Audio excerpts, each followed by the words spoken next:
समर्थ का शरणागहो, यानी उस समर्थ की शरण में आओ, तब तुम्हारे घर में सदा खुशी बनी रहेगी या होरी बनी रहेगी। और कभू ना हो अकाज राम रंग होरी हो, कभी अकाज नहीं होगा, कोई आपके घर में दुर्घटना नहीं हो सकती।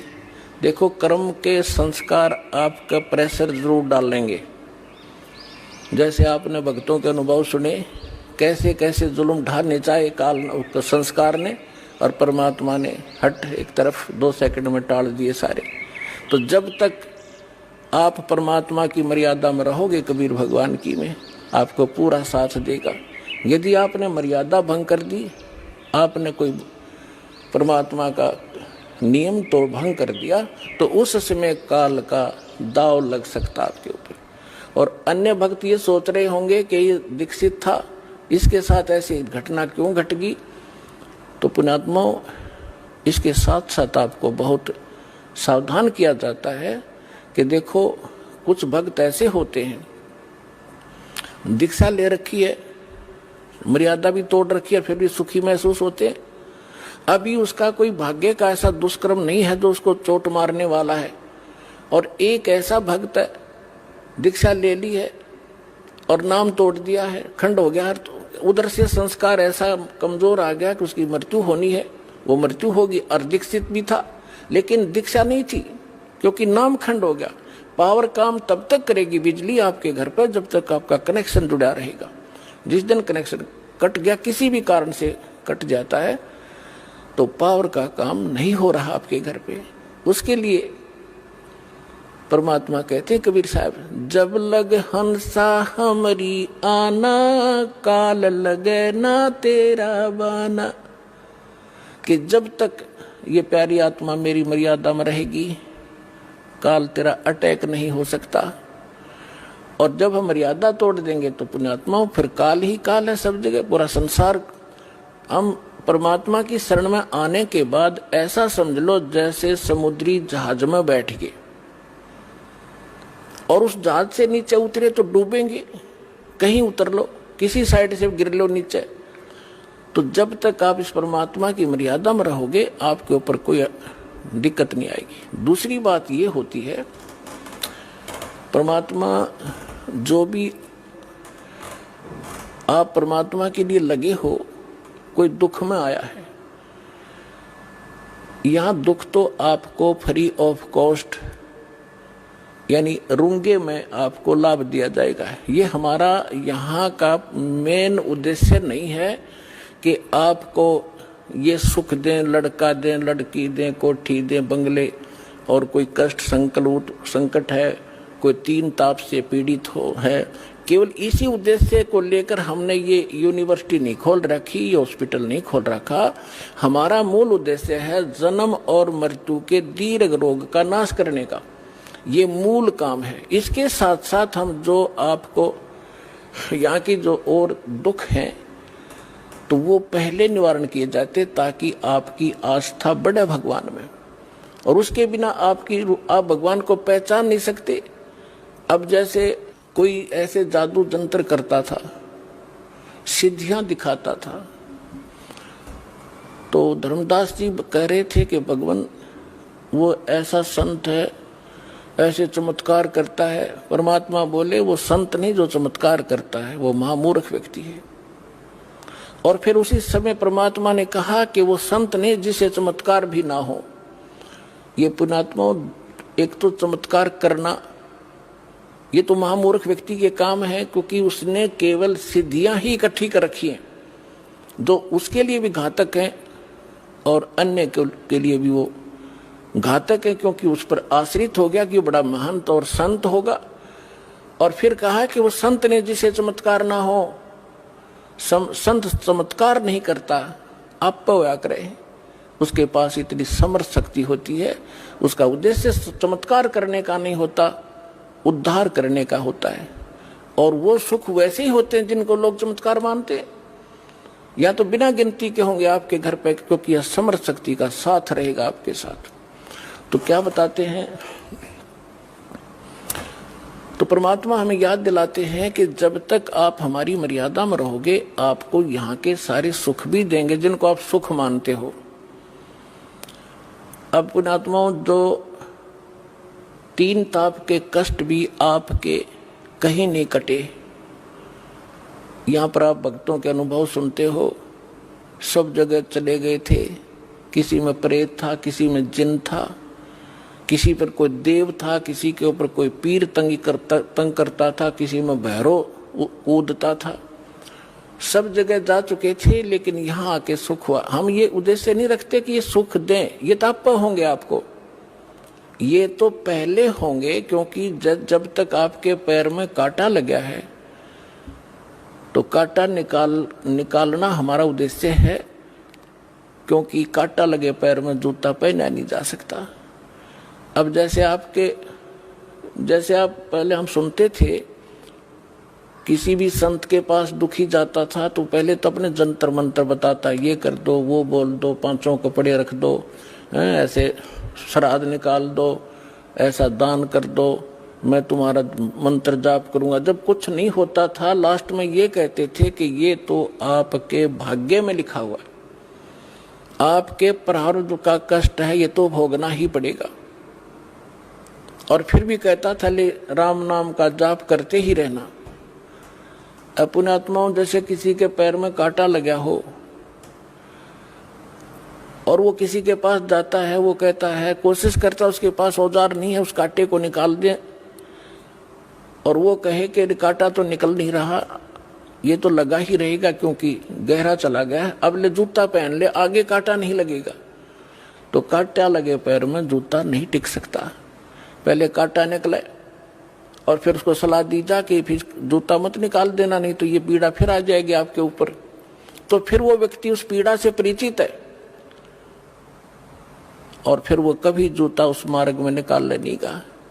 तो पुण्यात्माओं, जो दुखी व्यक्ति यहाँ आते हैं सौभाग्य है उनका, जो सुख में आते हैं उनका भी सौभाग्य है, लेकिन जो दुख में आते हैं वो ज्यादा स्थिर होंगे, क्योंकि सुख तो होगा ही होगा। ये तो सुखदाई भगवान है, समर्थ परमात्मा है, सुख का सागर है, ये दुख नहीं देता, और सुख इतना देगा बहुत गना आपको। और फिर थोड़ा सा यहाँ गाइडलाइन इसलिए दी जाती है क्योंकि आप मार ना खा जाओ भक्ति मार्ग में, इस मार्ग पर टिका रहना कठिन है। उसके लिए आपको ये फाउल पॉइंट बताए जाते हैं और साथ में गाइडलाइन दी जाती है जो आपके इस भक्ति मार्ग में सहयोगी होंगे। अब कुछ भक्त हमारे अन्य दुखियों को लाते हैं अपने पड़ोस से, रिश्तेदारों से, को समझा बुझा के, चलो वहाँ ठीक हो जाओगे, चलो वहाँ ठीक हो जाओगे, जाते सुख हो जाएगा, स्वस्थ हो जाओगे। तो पुण्यात्माओं, क्योंकि आपको मालूम है कि यहाँ ऐसे होता है, लेकिन जो केवल यहाँ इसी उद्देश्य से आता है कि मैं ठीक हो जाऊं बस, तो उसका अगले उद्देश्य से भी परमात्मा परिचित है कि ये केवल झाड़ा लुहान आया है और ये ठीक होया फिर दोबारा नहीं आएगा। तो परमात्मा पुण्यात्माओं, इस दास ने 1994 से लेकर आज तक इस परमात्मा के से काफी निकट सानिध्य का अवसर मिला है, और जो मालिक ने परमात्मा की शरण में इस दास के माध्यम से आने वाले भक्तों के सुख देखे हैं वो अद्वितीय है। लेकिन हमारी जब तक हम ज्ञान से परिचित नहीं होते तो आप कभी भी डगमग हो सकते हो। एक गांव में हमारा भक्त था, उसके यहाँ हम सत्संग करने जाते थे, 3-3 दिन का पाठ करते थे। जैसे यहाँ 3 दिन करते हैं वो पर एक घर में किया करते थे, क्योंकि इस सत भक्ति को हमने बेस बनाकर चलाना पड़ा। एक घर में 3 दिन और 2-2 टाइम सत्संग करते, घर वाले आ जाते, अड़ोस पड़ोस के आ जाते, वो रिश्तेदारों को बुला लेते, तो उनको 3 दिन तक परिपक्व करते ज्ञान से। पहले दिन तो वो कुछ बेदकते, फिर धीरे धीरे सेट हो जाते और फिर उनके सुख देखते। तो उसके पड़ोस में एक लड़की थी, उसके दोनों किडनी खराब हो गई, चारपाई पर लेटी हुई, सारे सोजस आई हुई। उसने कहा कि आ जाओ, तुम नाम ले लो और ठीक हो जाओगे, हमारे गुरुजी से उपदेश ले लो, इनके भगवान कबीर साहब ठीक कर देते हैं। उन्होंने उस लड़की को ले आए, उन्होंने दीक्षा ले ली। फिर कहा, हमने कहा कि एक पाठ कराओ। फिर हम घर में ही करते थे। हम पाठ करने गए 10 दिन के बाद। वो लड़की ऐसे चारपाई पे लेटी हुई, 10-15 दिन उसने थोड़ा बहुत नाम जाप जैसा किया। हम गए तो वो उठा कर लाए उसको। दास भी वही 3 दिन रहता था घर घर पे।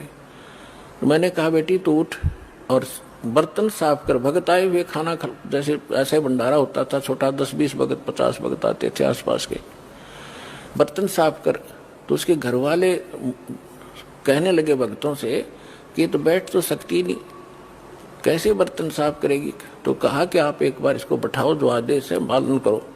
उसको ले जाकर पीढ़े पर बैठा दिया, जहाँ बर्तन साफ करे थे। 2 घंटे बर्तन साफ करे उस लड़की ने, और तीसरे दिन अपने आप उठ कर चल पड़ी। बोलो सतगुरुदेव।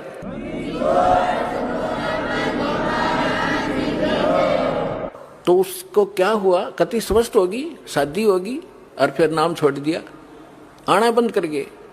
10 साल हो गए उन बातों को। तो कहने का भाव ये है कि ये परमात्मा आपको आते भी सुख दे सकता है, लेकिन आप केवल झाड़ा लवाण की आदत पड़ रही है आपने, एक बार ठीक हो जाओ फिर कोई जरूरत नहीं आने की। और हमारा उद्देश्य ये है कि ये तो सुख आपको मिलेगा ही मिलेगा, लेकिन हम बार बार आपको यहाँ बुला करके आप भक्ति से और ज्ञान से परिपक्व करना चाहते हैं, ताकि आपके संस्कार भक्ति वाले बढ़े। एक कष्ट तो आपका दूर हो गया। आपके तो जीवन में 20 और हैं ऐसे ऐसे, फिर वो तोड़ देंगे दे, या आपकी बहुत बुरा हाल कर देंगे। तो पुण्यात्माओं, ये ना समझना कि आप ठीक नहीं होगे, सभी ठीक होंगे, लेकिन परमात्मा अपने हिसाब से करेगा, और लेकिन आप पर आपत्ति नहीं आने देगा।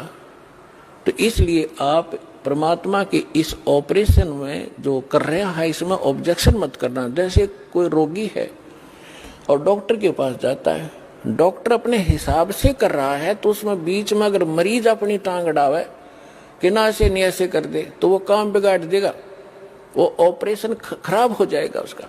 तो परमात्मा आपको सुख देगा, आपके सिर पर हाथ रखेगा, आपके बच्चों की सुरक्षा करेगा और आपको मोक्ष देगा। आप विश्वास के साथ लगे रहना। बोलो सतगुरुदेव।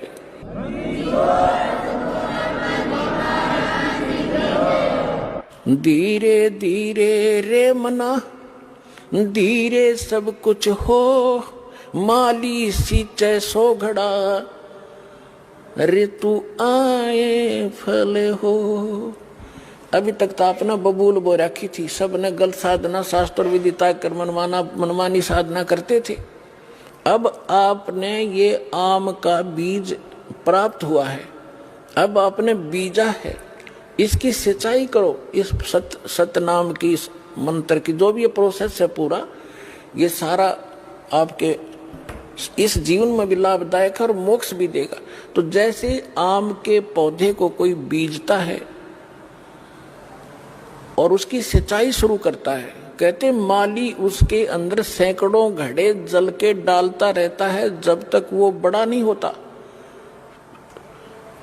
और जब वो बड़ा हो जाता है, पेड़ बन जाता है, फिर देखना उसके फल कैसे लदपद हो जाएंगे। आप भी खाओगे, अड़ोसी पड़ोसी भी तोड़ ले जाएंगे, अचार बनाओगे और पका के खाओगे, और फिर भी समाप्त नहीं होंगे। तो ये आम का यानी सत भक्ति रूपी पौधा आपने इब बोया है, इसमें थोड़ा समय देना भगवान को। अगले दिन फल तोड़ने की चेष्टा ना करना, लेकिन ये समर्थ है, कुछ सहयोग आपको वैसे अपने कोटे से देना शुरू कर देगा। समर्थ है ये, अपने भी कोटे से आपको राहत देगा। नहीं आपके संस्कार अच्छे नहीं थे, अच्छे होते तो अब यहाँ दुखी नहीं होते। तो आपको परमात्मा पहले अपने कोटे से राहत देना शुरू करेगा, फिर आपकी भक्ति रूपी पौधे को पेड़ बनाने के लिए ये साधन बताए जाते हैं। दान करो, 5 यज्ञ करो, यहाँ आओ। यहाँ आपको किस लिए बुलाया जाता है? आप देखते हो आपको यहाँ एक मेहमान की तरह रखा जाता है। आपके भाई बहन जो पहले से लगे हुए आपके लिए भोजन तैयार करते हैं, आपके लिए मैट बिछाते हैं, सारी सुविधा करते हैं, ताकि आप परमात्मा के बच्चे हो और आप इस परमात्मा को पहचाने। यहाँ आओगे, कहते हैं संत मिलन को चालियो, तज माया अभिमान, जो जो कदम आगे रखे ओ हे यज्ञ समान। कोई कहीं से भी आता है और वहां से चलने से पहले आप 100 प्रकार की व्यवस्था करते हो, 2-3 दिन पहले एडजस्टमेंट करना शुरू करते हो, तो वहीं से आपकी लगन और आपकी आस्था भगवान में के गुड अकाउंट में लिखी जाना शुरू हो जाती है। और फिर यहाँ आते हो, एक ये करने में लाखों रुपए लगा करते थे वो राजा लोग, और आपको क्या बताया है कि संत मिलन को चालियो। इस विश्व में पुण्यात्मा संत नहीं कोई, इस दास के अतिरिक्त। अभिमान ना समझना, ये मालिक का कुत्ता है और उसने ये संत बना दिया। और संत में वो गुण होते हैं जो भगवान ने बता रखे। संत मिलन को चालियो तज माया अभिमान, और जो कदम आगे रखे ओ है एक समान।